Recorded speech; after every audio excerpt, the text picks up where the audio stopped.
सुप्रभात प्यारे बच्चों। जैसे कि आप जानते हैं हम ब्लॉक 18 पढ़ रहे हैं जिसका नाम है मैग्नीफाइंग ग्लास। उपविषय है हमारा आज का मुख्य पात्र के बारे में लिखना। पाठ योजना 3 रहेगा। उद्देश्य है विशेषण शब्द का इस्तेमाल करते हुए मुख्य पात्र के बारे में लिखना। आप विशेषण शब्दों का इस्तेमाल करते हुए मुख्य पात्र के बारे में लिख पाएंगे। मुख्य शब्द रहेंगे विशेषण, प्रयोग। आपने इनको अपनी अभ्यास पुस्तिका पर लिखना है। प्रश्न, एक एक शब्द में उत्तर देते हुए बताइए कि आइसक्रीम वाला कैसा दिखता था, उसने क्या पहना था। अब हम आइसक्रीम वाले के बारे में पढ़ते हैं। पहले, मैंने एक आइसक्रीम वाले को देखा। वह बहुत मोटा और लंबा था।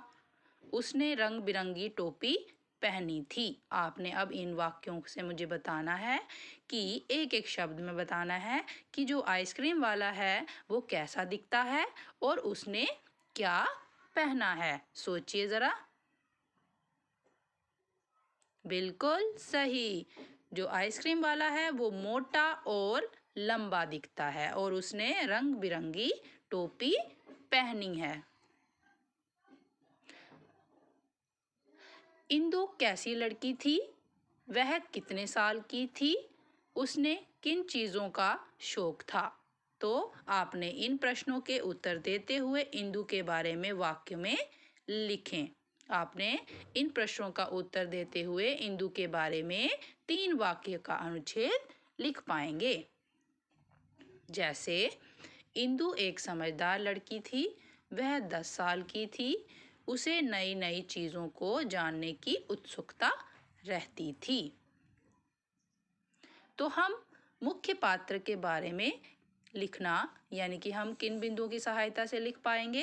कहानी में आए पात्र के बारे में पहले हम पढ़ेंगे, फिर उसके स्वभाव को समझेंगे, उसके व्यवहार की विशेषता बातों को समझेंगे, विशेष बातों को समझेंगे, फिर विशेषण शब्दों का प्रयोग करते हुए उसके बारे में लिखेंगे।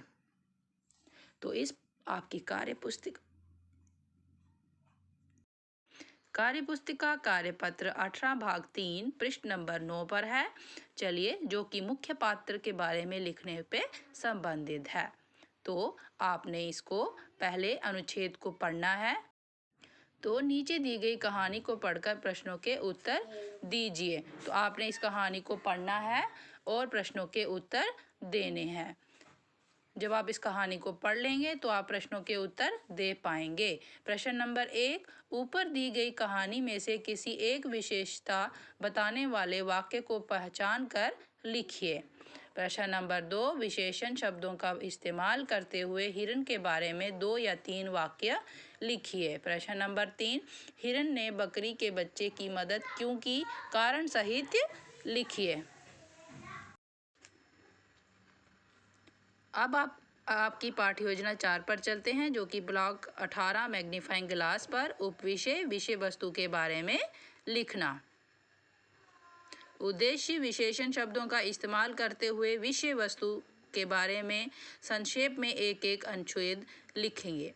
मुख्य शब्द रहेंगे प्रयोग, अनुच्छेद। इनको भी आपने अपनी अभ्यास पुस्तिका पर लिखना है।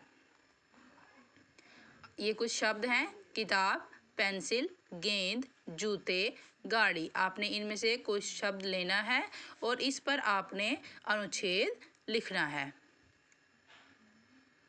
अब हम किसी विषय वस्तु के बारे में अनुच्छेद लिखना किस बिंदु की सहायता से कर सकते हैं, आपको इन बातों को ध्यान में रखना है। विषय को ध्यान से पढ़कर उसके बारे में सोचना है, यानी कि जिस पर आप अनुच्छेद लिखेंगे उसके बारे में आपने ध्यान से सोचना है कि हमने इस चीज़ के बारे में हम क्या क्या जानते हैं। विषय वस्तु से जुड़े विशेषण शब्दों के बारे में सोचना और आपने उन वाक्यों में उस विषय को के विशेषण शब्दों के बारे में सोचना है। विषय वाक्य के बारे में सोचकर अनुच्छेद का पहला वाक्य लिखना है। फिर विषय वस्तु से जुड़े सहायक वाक्य को लिखना है और अनुच्छेद का अंतिम वाक्य अंत में लिखना है। तो अनुच्छेद लिखते समय आपने किन किन बातों का ध्यान रखा? तो आपने अनुच्छेद लिखते समय सबसे पहले हमने विषय वस्तु को ध्यान से पढ़कर उसके बारे में सोचा, उसके बाद उस विषय से जुड़े हुए विशेषण शब्दों के बारे में सोचा, फिर विषय वस्तु के बारे में सोचकर अनुच्छेद का पहला वाक्य लिखा, फिर विषय से जुड़कर सहायक वाक्य को लिखा और अंत में अनुच्छेद का अंतिम वाक्य लिखते हुए अनुच्छेद को पूरा किया। चलिए, कार्यपुस्तिका का कार्यपत्र 18 भाग 4 विषय वस्तु के बारे में लिखना पृष्ठ नंबर 10 पर है। आप अपनी कार्यपुस्तिका का कार्यपत्र 18 भाग 4 ओपन करेंगे और आप इसको ध्यान से पढ़ेंगे और समझेंगे। प्रश्न 1, दिए गए चित्र को देखकर किसी एक विशेषण शब्द का प्रयोग करते हुए कुर्सी के बारे में एक वाक्य लिखिए। तो आप चित्र को देख रहे हैं कि ये कुर्सी का चित्र है, तो आपने इससे जुड़ा एक विशेषण शब्द का प्रयोग करते हुए एक वाक्य लिखना है। प्रश्न नंबर 2, नीचे दिए गए विशेषण शब्दों का प्रयोग करते हुए किसी घड़ी के बारे में 3-4 वाक्यों का एक अनुच्छेद लिखिए। नीचे बॉक्स में आपको शब्द दिए गए हैं, आपने इनकी सहायता से घड़ी के विशेषता शब्दों का प्रयोग करते हुए वाक्य लिखने हैं। प्रश्न नंबर 3, आपके घर में लगी घड़ियों से आपको क्या क्या फायदे होते हैं?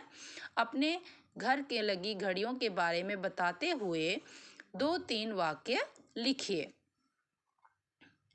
आज का आपका गृह कार्य रहेगा प्रश्न नंबर 3, 8 और 9 तथा मैंने सीखा आप करेंगे। मैंने सीखा जो है वो आपकी पुस्तिका पर है और इसी के साथ आप कार्यपत्र 18 भाग 3 और 18 भाग 4 पूरी करें।